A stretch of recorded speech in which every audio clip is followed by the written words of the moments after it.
Hello everyone. इस video में हम स्टडी करेंगे एडवर्टाइजिंग मीडिया के बारे में। तो वीडियो में जो टॉपिक हम डिस्कस करने वाले हैं वो हैं, पहला 5 M's जिसे डेवलपिंग एड प्रोग्राम भी कहते हैं। दूसरा, फंक्शंस ऑफ एडवर्टाइजिंग मीडिया। तीसरा, टाइप्स ऑफ एडवर्टाइजिंग मीडिया।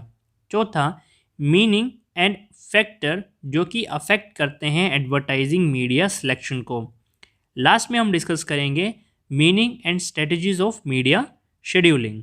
और अगर आपको किसी पर्टिकुलर टॉपिक पर वीडियो देखना है तो वीडियो के डिस्क्रिप्शन में आपको उसका टाइम स्टैम्प दिया गया है, जैसे types of advertising media. Example के लिए, अगर आप टाइप्स ऑफ एडवर्टाइजिंग मीडिया देखना चाहते हैं तो आप टाइम स्टैम्प की हेल्प से वीडियो के इस पार्ट को देख सकते हैं। टॉपिक को स्टार्ट करने से पहले एक इम्पोर्टेंट इन्फॉर्मेशन आपके साथ शेयर करना चाहूँगा। ये 13 वीडियोज़ की सीरीज़ है जिसमें एडवर्टाइजिंग के लगभग हर टॉपिक को कवर किया गया है, और इसकी एक पीडीएफ बुक भी प्रिपेयर की गई है काफ़ी इजी और सिंपल लैंग्वेज में, ताकि आप हर कंसेप्ट को आसानी से समझ सकें। और इसमें इमेजेस और एग्जाम्पल का यूज़ किया गया है ताकि आपका इंटरेस्ट क्रिएट हो।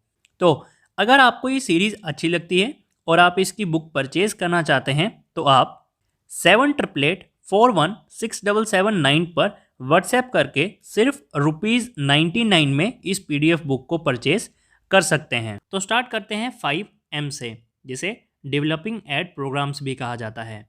तो सबसे पहले एक छोटा सा इंट्रोडक्शन लेंगे डेवलपिंग एंड एड प्रोग्राम या फिर 5M का। जब भी एडवर्टाइज़र एक एडवर्टाइजिंग प्रोग्राम डेवलप करता है तो उसके लिए मार्केटिंग मैनेजर हमेशा आइडेंटिफाई करता है कि उसकी टारगेट मार्केट और बायर कौन है। टारगेट मार्केट और बायर ये दोनों डिफरेंट चीज़ें हैं। मार्केट कि किस मार्केट में हमें अपना एडवर्टाइजिंग करनी है प्रोडक्ट की, और वहाँ पे उस पर्टिकुलर मार्केट में हमारे बायर्स कौन होंगे।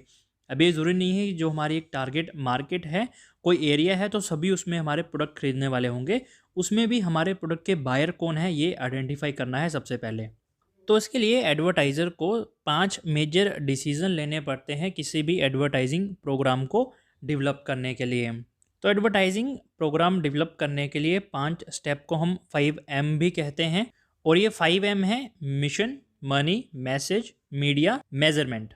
तो इस 5M और डेवलपिंग एड प्रोग्राम के बारे में ये जो 5 पॉइंट है इन्हें हम अभी डिस्कस करेंगे। सबसे पहला है मिशन, जिसे हम कहेंगे सेटिंग एडवर्टाइजिंग ऑब्जेक्टिव। इसका मतलब पर्पस और ऑब्जेक्टिव क्या है एडवर्टाइजिंग को बनाने का, सबसे पहले हमें उसे आइडेंटिफाई करना है। एडवर्टाइजिंग के ऑब्जेक्टिव डिफरेंट हो सकते हैं अपने नेचर के अकॉर्डिंग, जैसे कि हमें सेल्स प्रमोट करनी है, हमारा कोई प्रोडक्ट है उसकी ज़्यादा से ज़्यादा सेल्स करनी है, उसके लिए हम एडवर्टाइजिंग करना चाहते हैं। हम अपनी ब्रांड की लॉयल्टी इंक्रीज़ करना चाहते हैं, मार्केट में अपने ब्रांड या फिर प्रोडक्ट की लॉयल्टी बनाना चाहते हैं, कंपटीशन को टफ फाइट देना चाहते हैं, उसके लिए हम अपनी एडवर्टाइजिंग बना रहे हैं, अपने प्रोडक्ट को पॉपुलर करने के लिए, या फिर मार्केट में एक नया प्रोडक्ट लॉन्च करने के लिए। तो एडवर्टाइजिंग किस ऑब्जेक्टिव से बनाई जा रही है सबसे पहले तो हमें उसे आइडेंटिफाई करना है। तो एडवर्टाइज़र को सबसे पहले मिशन देखना है एडवर्टाइजिंग का कि किस ऑब्जेक्टिव के लिए हम इस एडवर्टाइजिंग को बना रहे हैं। सेकंड पॉइंट है मनी, इस्टेब्लिशिंग एड बजट। इसका मतलब है फाइनेंस जो हम प्रोवाइड करेंगे एडवर्टाइजिंग को कंप्लीट करने के लिए। इस्टेब्लिशिंग एड बजट का मतलब है कि फ़ंड कितना एलोकेट करने वाली है कंपनी एडवर्टाइजिंग पर्पस के लिए। मनी क्योंकि एक लिमिटेड फैक्टर है तो कंपनी को ये पहले ही डिसाइड करना होगा कि वो एडवर्टाइजिंग पे कितना पैसा लगाने वाली है, क्योंकि एडवर्टाइजिंग काफ़ी कॉस्टली होती है और कंपनी को एडवर्टाइजिंग पे काफ़ी पैसा बर्न करना पड़ता है। जैसा कि इसमें से कुछ मीडिया काफ़ी एक्सपेंसिव हैं, जैसे कि television, newspaper, radio etcetera. Third point है मैसेज। मैसेज हम अपने कस्टमर के साथ किसी भी वे में कम्युनिकेट कर सकते हैं। ये रिटन वर्ड हो सकते हैं, कोई पिक्चर, स्लोगन, वीडियो या वॉइस हो सकती है। तो कोई भी मेथड हो सकता है एडवर्टाइज़र का अपने कस्टमर के साथ कम्युनिकेट करने का। तो ये मैसेज होता है सबसे पहले इन्फॉर्म करने के बारे में कि हमारा क्या प्रोडक्ट या सर्विस है, उसके बारे में कोई भी गाइडेंस हो। इन्फ्लुएंस करना हमारे प्रोस्पेक्टिव और एग्जिस्टेंस बायर्स को कि वो इस प्रोडक्ट को खरीदें। तो वो एडवर्टाइजिंग जो एक अट्रैक्टिव और मीनिंगफुल मैसेज के थ्रू कम्युनिकेट की जाती है कस्टमर्स के साथ, उसका हमेशा पॉजिटिव रिजल्ट देखने को मिलता है। तो कस्टमर्स को एक अट्रैक्टिव मैसेज देने के लिए हम क्रिएटिव राइटर, आर्टिस्ट, एक्सेट्रा की सर्विसेज यूज़ करते हैं। एडवर्टाइजिंग के मैसेज को डिज़ाइन और डेवलप करना, इसके साथ साथ एडवर्टाइजिंग को पोजीशन करना कस्टमर्स के माइंड में, ये एक क्रिएटिव और एनालिटिकल टास्क होता है। फोर्थ पॉइंट है मीडिया। कुछ मेजर एडवर्टाइजिंग मीडिया जो काफ़ी ज़्यादा पॉपुलर हैं कस्टमर्स और मार्केट के बीच में, वो है newspaper, television, radio, posters, internet etcetera. Media differ करते हैं उनकी कॉस्ट के अकॉर्डिंग, किसी की कॉस्ट कम होती है, किसी की ज़्यादा होती है। कवरेज के अकॉर्डिंग, कोई एरिया कम कवर करता है, कोई ज़्यादा कवर करता है। इफ़ेक्टिवनेस, जैसे टीवी पर दिखाई गई ऐड ज़्यादा इफेक्टिव होगी न्यूज़पेपर पर दिखाई गई ऐड के कंपैरिजन में। और ऐसे ही डिफरेंट डिफरेंट पैरामीटर्स होते हैं जिसके बेस पर हम डिफाइन कर सकते हैं अपने मीडिया को। मीडिया की सिलेक्शन इस पर डिपेंड करती है कि एडवर्टाइज़र का बजट कितना है, कौन सा प्रोडक्ट वो एडवर्टाइज़ करना चाहता है, करेक्टर्स क्या हैं प्रोस्पेक्टिव बायर्स के जो आने वाले समय में हमारे कस्टमर्स होने वाले हैं या फिर अभी भी रिसेंटली हैं, और ऐसे ही अदर फैक्टर्स। एडवर्टाइजिंग मीडिया के लिए अगर हम कोई रॉन्ग डिसीजन लेते हैं या हमारी सिलेक्शन सही नहीं होती है, चाहे मीडिया के बेसिस पर या फिर हमारे कस्टमर के बेसिस पर, तो एडवर्टाइजिंग उसमें अनइफेक्टिव रहती है और जितना भी हम उसमें पैसा स्पेंड करते हैं एक एडवर्टाइजिंग को बनाने के लिए, वो सारा वेस्ट हो जाता है। फिफ्थ पॉइंट है मेजर। एडवर्टीजमेंट काफ़ी कॉस्टली होती है लेकिन ये कंपनी के लिए रेवेन्यू जनरेट करती है। एडवर्टाइजिंग दिखाई कंपनी ने, उसके प्रोडक्ट एंड सर्विसेज की सेल हुई जिससे कि उसके रेवेन्यू बढ़ेंगे। तो एडवर्टाइजिंग इफ़ेक्टिव होनी चाहिए रेवेन्यू जनरेट करने के लिए, ताकि वो इन्फ्लुएंस करे उसके एग्जिस्टेंस और प्रोस्पेक्टिव कस्टमर्स को कि वो उस प्रोडक्ट को बाय करे। अब एडवर्टाइजिंग इफ़ेक्टिव रही या नहीं रही, ये हम कैसे पता करेंगे? जब हम एडवर्टाइजिंग की मेजरिंग करेंगे। तो ये फाइनल फेज़ है हमारे 5M का। इसमें एडवर्टाइज़र इवेल्युएट करता है अपनी एडवर्टीज़मेंट को, ये जज करने के लिए कि उसकी एडवर्टीज़मेंट कितनी इफ़ेक्टिव रही। अगर एडवर्टीज़मेंट इफ़ेक्टिव नहीं रहती है और जो हमारा पर्पस था एडवर्टीज़मेंट बनाने का वो फुलफ़िल नहीं होता है, तो इसके लिए हम उसे मॉडिफाई करेंगे या फिर उस एडवर्टीज़मेंट को पूरी की पूरी विड्रा कर लेंगे और उसके लिए कुछ नई एडवर्टीज़मेंट तैयार करेंगे। नेक्स्ट है फंक्शंस ऑफ एडवर्टाइजिंग मीडिया। तो सबसे पहले एडवर्टाइजिंग मीडिया का एक छोटा सा इंट्रोडक्शन लेते हैं। एडवर्टाइजिंग मीडिया एक चैनल है जिसमें एडवर्टाइज़र एक लिंक क्रिएट करता है अपने प्रोडक्ट और सर्विसेज का अपने कस्टमर के साथ। एडवर्टाइजिंग मीडिया में इंक्लूड होता है print media, outdoor media, broadcast, internet etcetera. ये हम पहले रीड कर चुके हैं कि टाइप्स ऑफ एडवर्टाइजिंग क्या होती हैं, और आने वाली वीडियोस में भी हम इसे कवर करेंगे कि मीडिया कितनी तरह के होते हैं। एडवर्टाइजिंग मीडिया हेल्प करता है एडवर्टाइज़र की कस्टमर को ये जानने के लिए कि प्रोडक्ट के यूजेस क्या हैं, फीचर्स क्या हैं, उसकी यूटिलिटीज़ क्या हैं और क्या क्या बेनिफिट मिल सकते हैं उन्हें इस प्रोडक्ट के। एडवर्टाइज़र ना सिर्फ एडवर्टाइज़र की हेल्प करता है अपने कस्टमर्स को इन्फॉर्म करने के लिए, बल्कि इसके साथ साथ वो हेल्प करता है कंपनी को ग्रो करने के लिए, उसका एक अपना ब्रांड बिल्ड करने के लिए और कंपटीशन को ख़त्म करने के लिए। राइट मीडिया की सिलेक्शन करना काफ़ी डिफ़िकल्ट पार्ट होता है क्योंकि यहाँ पे काफ़ी ह्यूज कॉस्ट लगानी पड़ती है एडवर्टाइज़र को, लाखों और करोड़ों का खर्चा होता है। तो अगर एडवर्टाइजिंग अपना पर्पस फुलफ़िल नहीं कर पाती है तो एडवर्टाइज़र और एडवर्टाइजिंग एजेंसी के सारे एफर्ट और बजट सब बेकार चला जाता है। तो फंक्शन ऑफ मीडिया में हम ये 5 पॉइंट डिस्कस करने वाले हैं। तो चलिए वन बाय वन इन्हें स्टडी कर लेते हैं। ये एडवर्टाइजिंग मीडिया का सबसे पहला फंक्शन है। जब भी एडवर्टाइज़र कोई भी प्रोडक्ट या सर्विस प्रोड्यूस करता है अपने कस्टमर्स के लिए, तो कोई भी उसे खरीदने नहीं वाला है। यहाँ पे कंज्यूम का मतलब है खरीदने वाला नहीं है, जब तक किसी को यही मालूम नहीं है कि एक नया प्रोडक्ट अवेलेबल है मार्केट में। तो एडवर्टाइजिंग मीडिया यहाँ पे हेल्प करता है एडवर्टाइज़र की इन्फॉर्म करने के लिए कस्टमर्स को कि एक नया प्रोडक्ट अवेलेबल है मार्केट में। दूसरा पॉइंट है एजुकेट। अब इस पॉइंट को थोड़ा ध्यान से समझना, अदरवाइज़ ये आपको कंफ्यूज करेगा। एडवर्टाइजिंग मीडिया ना सिर्फ कस्टमर्स को अवेयर करता है बल्कि इसके साथ साथ वो उन्हें एजुकेट भी करता है variety of product and services के बारे में जो कि मार्केट में अवेलेबल है। मार्केट में सिर्फ एक ही वैरायटी अवेलेबल नहीं है किसी ब्रांड के, जैसे कि हेड एंड शोल्डर के डिफरेंट डिफरेंट फ्लेवर हैं। तो हेड एंड शोल्डर क्या है, एक ब्रांड है, उसके डिफरेंट डिफरेंट फ्लेवर अवेलेबल हैं, जैसे कि smooth and silkie, active protection, cool menthol. तो ये डिफरेंट डिफरेंट फ्लेवर्स आपको आगे देखने को मिल जाते हैं हेड एंड शोल्डर में। और इसके साथ एक ही ब्रांड अवेलेबल नहीं है एक प्रोडक्ट का। जैसे कि हेड एंड शोल्डर क्या है, एक शैम्पू है, तो शैम्पू में भी डिफरेंट डिफरेंट ब्रांड हैं, जैसे कि ट्रेसमे, सनसिल्क, डव, पेंटीन।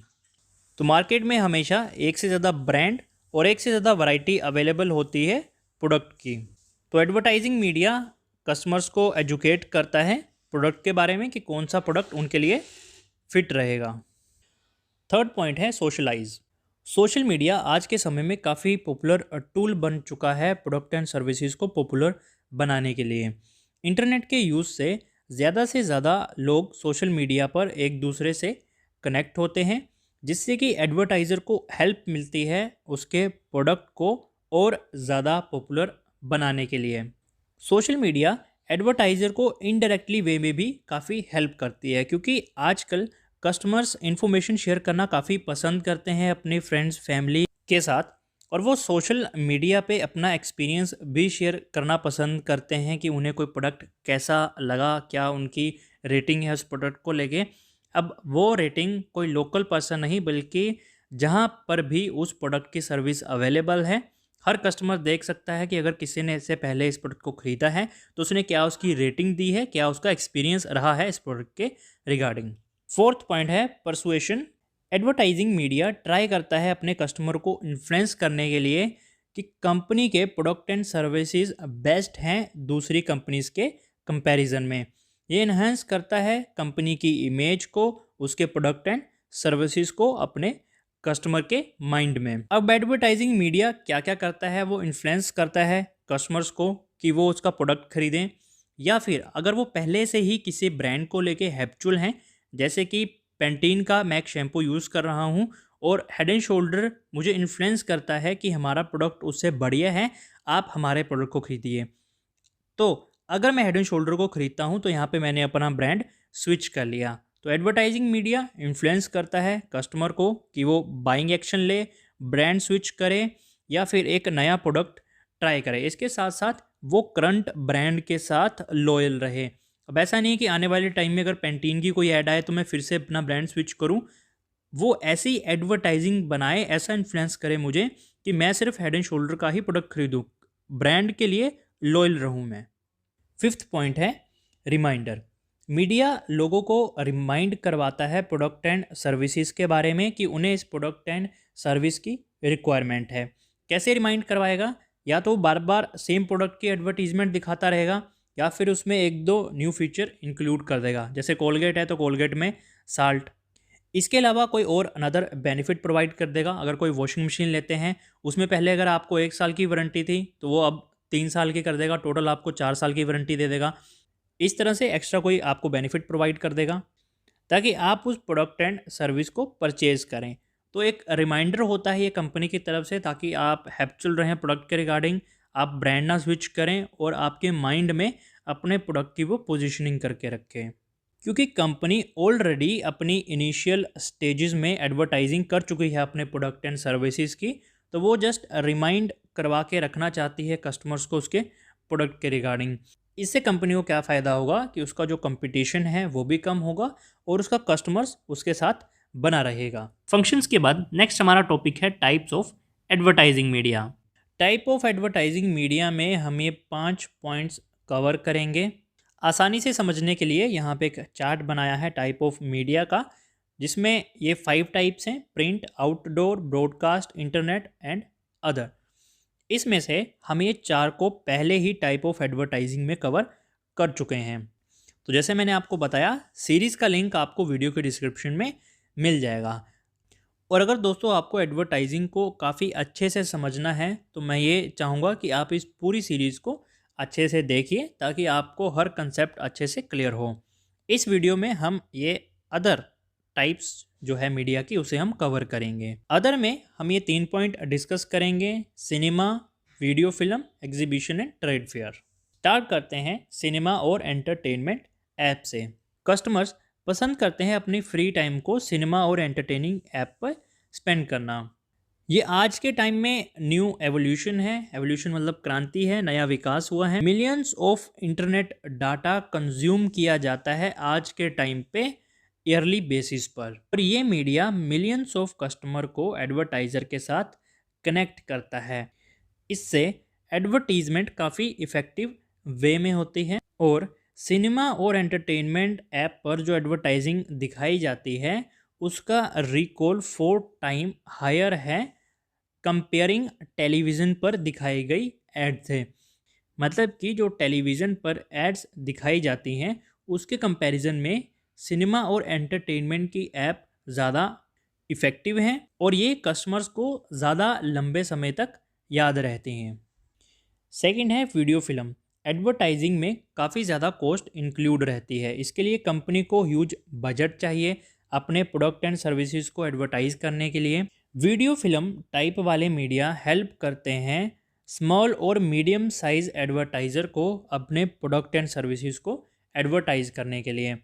इसका एडवांटेज ये होता है कि इसमें साउंड, मोशन, विजुअलिटी, टाइमलाइन सब देखने को मिलता है। इसकी 2 सबसे पॉपुलर टाइप्स हैं। पहला है डॉक्यूमेंट्री एडवर्टाइजिंग। अगर आपको डॉक्यूमेंट्री एडवर्टाइजिंग देखनी है तो आप यूट्यूब पे सर्च कर सकते हैं सर्फ एक्सल ईद एड 2020, तो आप इन दोनों ऐड को देख सकते हैं। इस तरह की एडवर्टाइजिंग फोकस करती है 2 पॉइंट पर। पहला, अपने प्रोडक्ट पर। दूसरा, एक एजुकेशन मैसेज भेजना सोसाइटी में। दूसरी पॉपुलर टाइप है स्ट्रेट एडवर्टाइजिंग। इसमें मैसेज कोई नहीं होता है, सिर्फ प्रोडक्ट पे फोकस होता है। जैसे आप यूट्यूब पे ऐड देखते होंगे 30 सेकेंड्स की, तो वो बेसिकली स्ट्रेट एडवर्टाइजिंग होती है, वो सिर्फ प्रोडक्ट पे फोकस करती हैं। थर्ड एंड लास्ट है exhibition and trade fair. Exhibition एक वो प्लेस होती है जहाँ पे डिफरेंट डिफरेंट मैन्युफैक्चरर एक रूफ के अंदर असाइन होते हैं। यहाँ पे डिफरेंट डिफरेंट मैन्युफैक्चरर का मतलब है बाइक वाला डिफरेंट मैन्युफैक्चरर हो गया, कार वाला डिफरेंट मैन्युफैक्चरर हो गया, मोबाइल वाला डिफरेंट मैन्युफैक्चरर हो गया।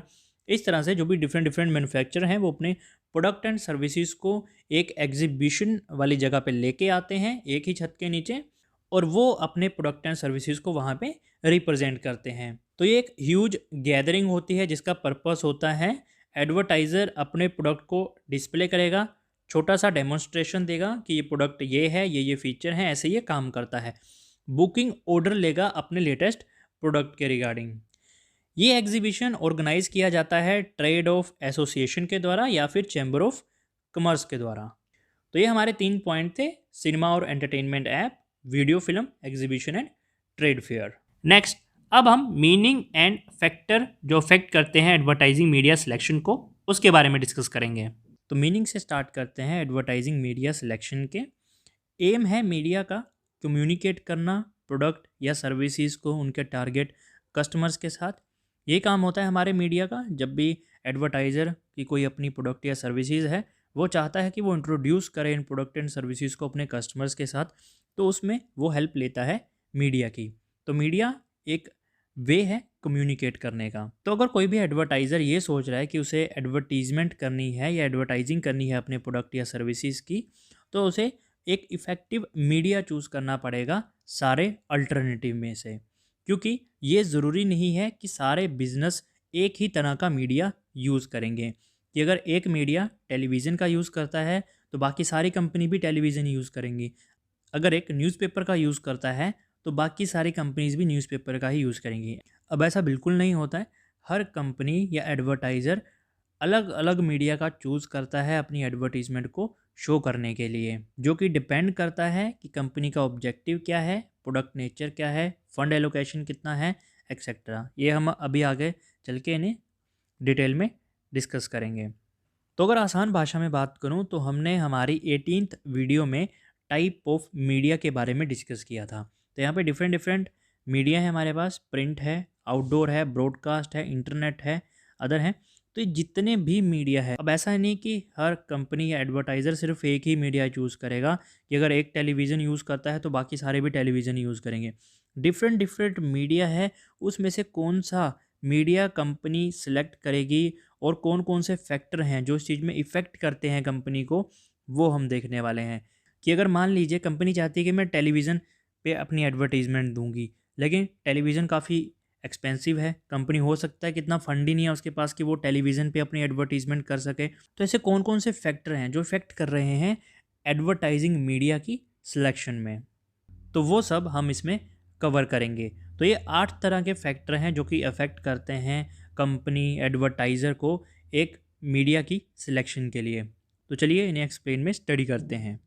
सबसे पहला है कंपनी ऑब्जेक्टिव। कंपनी का ऑब्जेक्टिव क्या है, ये सबसे पहली चीज़ है जो किसी कंपनी ऑर्गेनाइजेशन को अपने माइंड में रखनी होती है जब वो मीडिया की सिलेक्शन करता है। कंपनी के ऑब्जेक्टिव क्या हो सकते हैं, जैसे कि कस्टमर में अवेयरनेस क्रिएट करनी है, उनके एटीट्यूड को चेंज करना है, सेल या प्रॉफिट को इंक्रीज़ करना है, या फिर प्रोडक्ट को रिकॉल करना है, एक्सेट्रा। तो ये सारे ऑब्जेक्टिव हो सकते हैं कंपनी के, जो उसे सबसे पहले माइंड में रखने हैं किसी मीडिया की सिलेक्शन करते समय। हर मीडिया के अपने प्रोस एंड कॉन्स हैं, मतलब बेनिफिट भी हैं और डिसएडवांटेजेस भी हैं। इसका भी ध्यान उसे रखना पड़ेगा जब वो मीडिया की सिलेक्शन करेगा।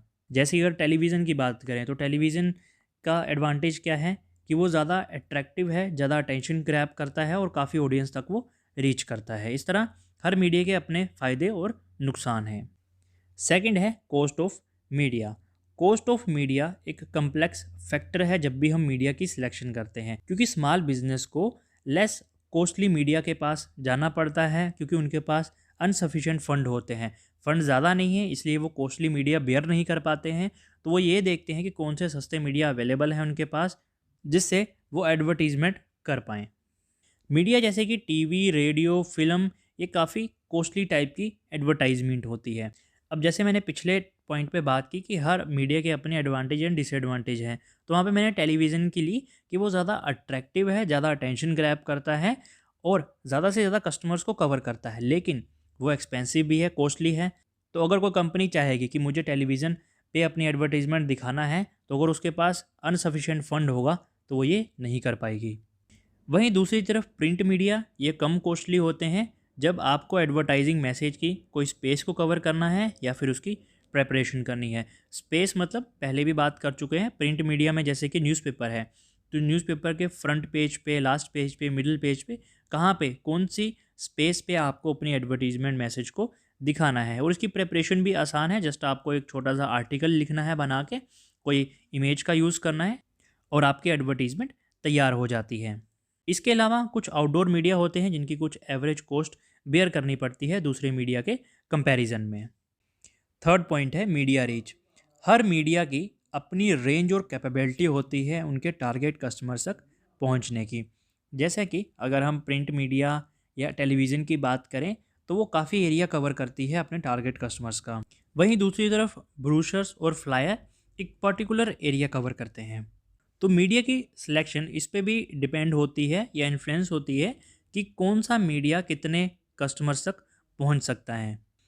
अगर आप टारगेट करना चाहते हैं अपनी लोकल मार्केट को तो आप टेम्पलेट्स का सिलेक्शन कर सकते हैं। अगर आप टारगेट करना चाहते हैं कस्टमर जो कि किसी पर्टिकुलर एरिया से बिलोंग करते हैं तो आप न्यूज़पेपर का यूज़ कर सकते हैं। और अगर आप मिलियंस ऑफ कस्टमर्स तक पहुंचना चाहते हैं तो टेलीविज़न उसके लिए बेस्ट ऑप्शन है। तो डिपेंड करता है कि मीडिया की रीच कितनी है, वो कितने टारगेट कस्टमर्स तक पहुंच सकता है। फोर्थ पॉइंट है टाइप्स ऑफ कस्टमर। सारे प्रोडक्ट हर कस्टमर के लिए नहीं बने होते हैं, उनमें से कुछ प्रोडक्ट किसी पर्टिकुलर ग्रुप ऑफ कस्टमर के लिए होते हैं। एग्जाम्पल के लिए अगर हम कोलगेट की बात करें तो वो सभी एज पर्सन और रिलीजियस पर्सन के लिए होता है। एक बच्चे से लेके बूढ़े व्यक्ति तक सब कोलगेट का यूज़ कर सकते हैं। वहीं अगर हम व्हीलचेयर की बात करें तो वो डिसेबल और ओल्ड एज पर्सन्स के लिए होती है। तो हमारा टाइप ऑफ कस्टमर क्या है, जो भी हमारा प्रोडक्ट है उसके लिए हमारा टारगेट कस्टमर कौन होने वाला है। टाइप ऑफ कस्टमर को हम कैटेगराइज कर सकते हैं डिफरेंट डिफरेंट ग्रुप में, जैसे कि एज के अकॉर्डिंग, एजुकेशनल लेवल के according, income, religion, social, culture, interest के अकॉर्डिंग। तो इन बेसिस पे हम कैटेगराइज कर सकते हैं उन सबको। तो एज में जैसे कि मैंने बात की, कोलगेट वो हर एज पर्सन के लिए है, लेकिन व्हीलचेयर वो डिसेबल या फिर ओल्ड एज पर्सनस के लिए है। तो हमारा टाइप ऑफ कस्टमर्स क्या है वो हमें देखना पड़ेगा और उसके अकॉर्डिंग ही हमें अपने मीडिया की सिलेक्शन करनी पड़ेगी। फिफ्थ पॉइंट है नेचर ऑफ प्रोडक्ट। तो अगर प्रोडक्ट कुछ इस तरह का है कि उसकी डिमांड काफ़ी ज़्यादा क्रिएट होती है या फिर कस्टमर को उसकी ज़रूरत है या कस्टमर के लिए वो एक वैल्यू क्रिएशन का काम करता है, तो इन प्रोडक्ट की एडवर्टाइजिंग काफ़ी इफ़ेक्टिव होती है। तो नेचर ऑफ प्रोडक्ट डिसाइड करती है कि टाइप ऑफ मीडिया कौन सा रिक्वायर रहेगा। तो अगर आप डेमोन्स्ट्रेट करना चाहते हैं अपने प्रोडक्ट को तो टेलीविज़न उसके लिए बेस्ट ऑप्शन है। सिक्स पॉइंट है companies advertising policy. Company policy भी इन्फ्लुएंस करती है एडवर्टाइज़र को ये सिलेक्ट करने में कि वो कौन सा मीडिया चैनल अडॉप्ट करेगा। एग्जाम्पल के लिए अगर कंपनी की पॉलिसी है कि वो अवेयरनेस क्रिएट करना चाहती है कस्टमर में, वो कम अमाउंट स्पेंड करना चाहती है एडवर्टाइजिंग पे और सेल करना चाहती है अपने प्रोडक्ट एंड सर्विसेज को कम प्राइस पे, तो एडवर्टाइजिंग वो मीडिया चूज़ करेगी जो लेस कॉस्टली हो लेकिन वो उसके एडवर्टाइजिंग के पर्पस को फुलफिल कर दे। सेवन्थ है past experience of company. Company का प्रीवियस एक्सपीरियंस हेल्प करता है कंपनी को वो मीडिया सेलेक्ट करने में जो उसके लिए ज़्यादा इफ़ेक्टिव प्रूफ हुआ हो। क्योंकि अगर कंपनी डिफरेंट मीडिया चैनल को ट्राई कर चुकी है और वो सेटिस्फैक्ट्री है किसी एक पर्टिकुलर मीडिया चैनल के रिजल्ट पे, तो इस बात के ज़्यादा चांसेस है कि नेक्स्ट टाइम भी कंपनी उसी मीडिया को सेलेक्ट करेगी क्योंकि उस मीडिया ने कंपनी को ज़्यादा इफ़ेक्टिव वे में रिजल्ट दिए हैं। एट पॉइंट है expert services charges. Marketing experts वो प्रोफेशनल होते हैं जो कंपनी की हेल्प करते हैं एक एप्रोप्रिएट एडवर्टाइजिंग चैनल सेलेक्ट करने में। ये एक्सपर्ट अच्छे तरीके से मार्केट का एनालिसिस करते हैं और एनालिसिस करने के बाद वो एक सूटेबल मीडिया रेकमेंड करते हैं कंपनी को। क्योंकि ये एक्सपीरियंस प्रोफेशनल्स होते हैं तो ये अच्छे से जज कर पाते हैं कि कौन सा मीडिया चैनल उनके लिए ज़्यादा इफ़ेक्टिव रहेगा। लेकिन दूसरी तरफ कंपनी को इसका नुकसान भी है। ये एक्सपर्ट अपनी प्रोफेशनल सर्विसेज प्रोवाइड करते हैं जिसके लिए वो ज़्यादा कॉस्ट चार्ज करते हैं कंपनी से। अब ज़्यादा कॉस्ट चार्ज होने से कॉस्ट ऑफ एडवर्टाइजिंग भी इंक्रीज़ होती है। यहाँ पे मैंने कॉस्ट के स्पेलिंग गलत कर दिए हैं, या आप करेक्ट कर लेना यहाँ पे। तो अगर हम बात करें स्मॉल कंपनीज़ की जिनके पास फंड इतने ज़्यादा नहीं होते हैं तो वो ये प्रोफेशनल सर्विसेज बेयर नहीं कर पाते हैं। लास्ट हमारा टॉपिक है meaning and strategies of media scheduling. तो स्टार्ट करते हैं मीनिंग से। जब एडवर्टाइज़र ये डिसाइड कर लेता है कि उसे अपनी एडवर्टाइजिंग कौन से मीडिया चैनल पर दिखानी है, television, radio, brochures, flyer, billboard, जितने भी हमारे मीडिया चैनल हैं, इंडोर, आउटडोर, इंटरनेट, उनमें से कौन से मीडिया पर वो अपनी एडवर्टीजमेंट दिखाना चाहता है, उसके बाद एडवर्टाइज़र का अगला स्टेप होता है मीडिया शेड्यूलिंग का डिसीज़न लेना। अब मीडिया शेड्यूलिंग क्या है? मीडिया शेड्यूलिंग वो प्रोसेस है या वो एक्टिविटी है जिसमें एडवर्टाइज़र डिसीज़न लेता है कि उसकी एडवर्टीजमेंट कौन से टाइम और कौन से डेट को अपीयर होगी, मतलब कौन से टाइम और कौन सी तारीख को दिखाई जाएगी और उसकी फ्रिक्वेंसी कितनी होगी ऐड की। जैसे कि मान लीजिए कि कंपनी ने डिसाइड किया कि वो 1 जनवरी से 5 जनवरी तक अपनी एडवर्टीजमेंट को दिखाएगा, तो ये हमने डेट फिक्स कर दी। अब उसमें टाइम कौन सा होगा, दिन का, शाम का, रात का, ये सब शेड्यूलिंग उसमें की जाएगी। टाइम, डेट क्या क्या रहेंगे, ये सारे फैक्टर उसमें कंसीडर किए जाएंगे। तो इस प्रोसेस को हम कहते हैं मीडिया शेड्यूलिंग। तो एडवर्टाइज़र को वो बेस्ट टाइम चूज़ करना है जब वो ज़्यादा इंटरेक्ट कर पाए अपने कस्टमर्स के साथ। मीडिया शेड्यूलिंग की ये 5 स्ट्रेटजीज़ हैं, आप इनकी हेडिंग याद कर लीजिए। मैं आगे वन बाय वन इन्हें आपको एक्सप्लेन कर देता हूँ। पहला है कंटिन्यूस स्ट्रेटजी। इस तरह की शेड्यूलिंग में एडवर्टाइजिंग मैसेज को थ्रू आउट द ईयर दिखाया जाता है, मतलब साल भर दिखाया जाता है एडवर्टाइजिंग को। इस तरह की एडवर्टाइजिंग को वहाँ पे यूज़ किया जाता है जहाँ पे प्रोडक्ट को बेचा और कस्टमर के द्वारा यूज़ किया जाता है through out the year. Example के लिए टूथपेस्ट, शैम्पू, सोप, ये वो प्रोडक्ट होते हैं जो कस्टमर्स सारा साल यूज़ करते हैं, तो इन प्रोडक्ट की एडवर्टीजमेंट सारा साल दिखाई जाती है। ये स्ट्रेटजी हेल्प करती है एडवर्टाइज़र की कि वो कंटिन्यूसली रिमाइंड करवा पाए कस्टमर्स को उनके प्रोडक्ट या फिर सर्विसेज के रिगार्डिंग। जैसे आप इनकी टूथपेस्ट देखते होंगे, कोलगेट, क्लोजअप, शैम्पू में head and shoulder, Dove, soap में लाइफ बॉय, लक्स, इनकी एडवर्टीजमेंट लगातार आपको सारा साल दिखाई जाती है। तो कंटिन्यू स्ट्रेटजी का ये डायग्राम है, इसमें जैन से लेके दिसंबर तक पूरा साल आपको एडवर्टीजमेंट देखने को मिलती है। सेकंड है फ्लाइटिंग स्ट्रेटजी। फ्लाइटिंग स्ट्रेटजी को आप फ्लाइट के साथ कंपेयर कर सकते हैं। जैसे कि प्लेन है तो वो चलता है, टेक ऑफ करता है एंड देन लैंड होता है। अगेन स्टार्ट होता है, टेक ऑफ करता है एंड इसके बाद लैंड होता है। तो फ्लाइट के साथ इस तरह से आप इसे कंपेयर कर सकते हैं। फ्लाइटिंग स्ट्रेटजी वो स्ट्रेटजी होती है जिसमें एडवर्टीजमेंट की जाती है स्पेसिफिक इंटरवल्स में। इसमें एडवर्टाइज़र एडवर्टीजमेंट करता है कुछ समय के लिए और कुछ समय के बाद वो एडवर्टीजमेंट नहीं करता है। देन अगेन वो सेकंड फ्लाइट लेता है एडवर्टाइजिंग की। इसमें फिर वो कुछ समय के लिए एडवर्टीजमेंट करता है और कुछ समय बाद वो एडवर्टीजमेंट को दिखाना बंद कर देता है। तो कंपनीज जिनके कुछ सीजनल प्रोडक्ट होते हैं या फिर जिनकी product and services life cycle के अकॉर्डिंग होती हैं, वो इस फ्लाइटिंग स्ट्रेटजीज़ का यूज़ करती हैं। तो जैसा कि आप डायग्राम में देख सकते हैं, जैन फेब मार्च अप्रैल में ये 4 महीने हमने एडवर्टीजमेंट की। मई जून जुलाई अगस्त अगेन हमने एडवर्टीजमेंट यहाँ पे बंद कर दी। सितंबर अक्टूबर नवंबर दिसंबर हमने फिर एडवर्टीजमेंट की। तो यहाँ पे एक टाइम ऐसा था जब हमने कोई भी एडवर्टीजमेंट नहीं की। इसे कहते हैं हम flighting strategy of media scheduling. Third है पल्सिंग स्ट्रेटजी। पल्स इसे आप कंपेयर कर सकते हैं जैसे आपकी हार्ट बीट है, तो उसकी अगर आप पल्स रेट देखेंगे तो कैसे वो अप डाउन्स होते रहते हैं, उसी तरह ये पल्सिंग स्ट्रेटजी है। इस स्ट्रेटजी में एडवर्टाइज़र सेम कंटिन्यूज एडवर्टाइजिंग की तरह ऑल ओवर द ईयर मतलब थ्रू आउट द ईयर अपने प्रोडक्ट को एडवर्टाइज करता है। लेकिन इसमें डिफरेंस क्या है, ये कुछ समय के लिए अपने एडवर्टाइजिंग के एक्सपेंडिचर को हाई कर देता है और कुछ समय बाद कम कर देता है। इस पल्सिंग स्ट्रेटजी का फ़ायदा एडवर्टाइज़र को ये होता है कि ये कंटिन्यूज और फ्लाइटिंग स्ट्रेटजी की लिमिटेशंस को दूर करता है। तो इसमें एडवर्टाइज़र इंक्रीज या डिक्रीज करता है अपने एडवर्टाइजिंग के एक्सपेंसेस को उनकी रिक्वायरमेंट के अकॉर्डिंग। इसका भी एक डायग्राम देखते हैं।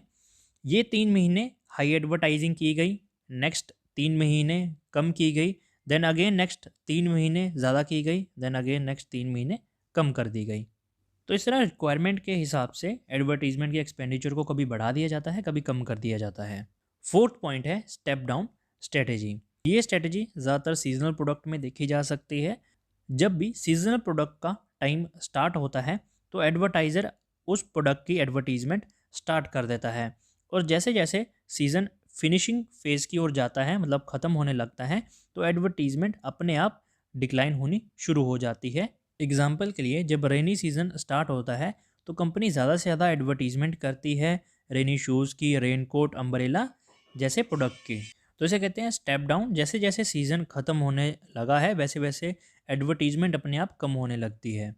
फिफ्थ है स्टेप अप स्ट्रेटेजी। इस स्ट्रेटेजी में एडवर्टाइज़र कम्युनिकेट करता है अपनी एड्स को लो स्केल पे जब सीज़न स्टार्ट होता है और जैसे जैसे सीज़न पीक पे चलना शुरू हो जाता है एडवर्टाइज़र यहाँ पे एडवर्टाइजिंग लार्ज स्केल पे शुरू कर देता है। एग्जाम्पल के लिए आप पिछले पॉइंट की भी एग्जांपल ले सकते हैं। वहाँ पे सेम आपको एग्जांपल लेनी है कि जैसे उनका सीज़न स्टार्ट होता है तो रेन कोट, अम्ब्रेला इनकी एडवर्टीजमेंट भी शुरू में कम होती है फिर टाइम के अकॉर्डिंग बढ़ने लग जाती हैं। लेकिन यहाँ पे मैंने थोड़े और पॉइंट्स ऐड किए ताकि थोड़ा इसे डिफरेंट बना सकूँ।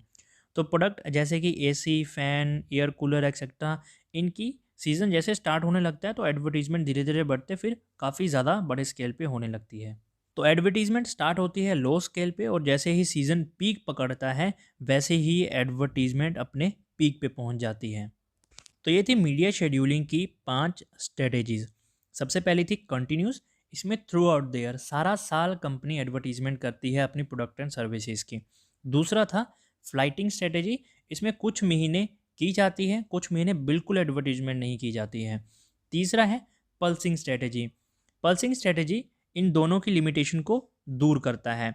इसमें कई बार एक्सपेंडिचर इंक्रीज कर दिया जाता है रिक्वायरमेंट के अकॉर्डिंग कि इस टाइम हमें ज़रूरत है हम ज़्यादा प्रोडक्ट एंड सर्विसेज को बेचें तो एडवर्टीजमेंट बढ़ा देंगे और जिस महीने ज़रूरत नहीं है उस टाइम हम एडवर्टीजमेंट करते रहेंगे लेकिन उसका बजट कम कर देंगे। फोर्थ है स्टडी स्ट्रेटेजी या फिर स्टेप अप स्ट्रेटेजी। इसमें जब सीज़न स्टार्ट होता है तो कंपनी धीरे धीरे एडवर्टीजमेंट करती हैं। जैसे ही सीज़न पीक पकड़ता है तो एडवर्टीजमेंट भी लार्ज स्केल पे की जाती हैं। फिफ्थ है स्टेप डाउन स्ट्रेटेजी। इसमें एडवर्टीजमेंट को जैसे जैसे सीज़न ख़त्म होने लगता है वैसे वैसे कम कर दिया जाता है। तो वीडियो आपको कैसा लगा ये कमेंट करके ज़रूर बताएं। अगर आपकी कोई क्वेरी है इस वीडियो या फिर किसी भी टॉपिक के लिए तो आप उसके लिए मुझे कमेंट कर सकते हैं। मैं वहीं पे आपको रिप्लाई करके या फिर अलग से वीडियो बना के आपके साथ शेयर कर दूंगा। वीडियो अच्छा लगा तो लाइक करें, चैनल को सब्सक्राइब करें। Thank you.